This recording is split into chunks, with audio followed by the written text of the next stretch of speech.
Municipal ఎన్నికల ఫలితాల తర్వాత పొలిటికల్ వాలంటైన్స్ డే వివాదం నడుస్తోంది. పార్టీ నేతలు పరస్పరం ప్రేమ బాణాలు సంధించుకుంటున్నారు. పోస్టర్లతో కౌంటర్లు వేసి రాజకీయాన్ని మరింత రక్తి కట్టిస్తున్నారు.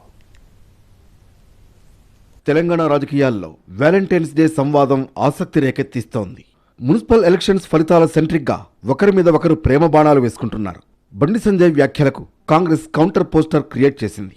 వాలంటైన్స్ డే స్పెషల్ ఫోటో అంటూ మోడీకి కేసీఆర్, కేటీఆర్, హరీష్ రావు బొకే ఇస్తున్నట్లు పోస్టర్ను ప్రింట్ చేసింది. బీఆర్ఎస్ తెలంగాణ కంటే మోడీనే ఎక్కువ ప్రేమిస్తోందని క్యాప్షన్ ఇచ్చింది. బీజేపీ కూడా తక్కువేం తినలేదు. ఆయనకి ఇద్దరంటూ అసద్ పక్కన రేవంత్ని, కేసీఆర్ని పెట్టి పోస్టర్ వేసింది. రహస్యంగా ఒకరితో, బహిరంగంగా మరొకరితో ప్రేమ బంధాన్ని కొనసాగిస్తున్న ముగ్గురికి ప్రేమికుల దినోత్సవ శుభాకాంక్షలు అంటూ ట్వీట్ చేసింది.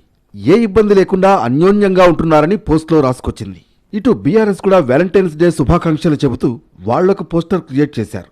తెలంగాణలో ఎన్నో ఏళ్లుగా రహస్య ప్రేమికులుగా ఉంటూ వస్తున్న బీజేపీ, కాంగ్రెస్ కు వాలంటైన్స్ డే గ్రీటింగ్స్ అంటూ మోడీ, రేవంత్ మధ్య లవ్ సింబల్ వేసింది.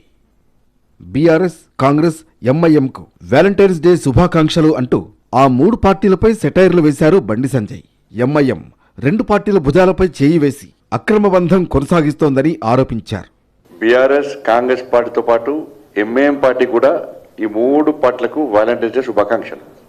ఎందుకంటే ఈ ఇద్దరి మధ్య అటు ఇటు భుజం మీద చేసేది ఎంఐఎం పార్టీ.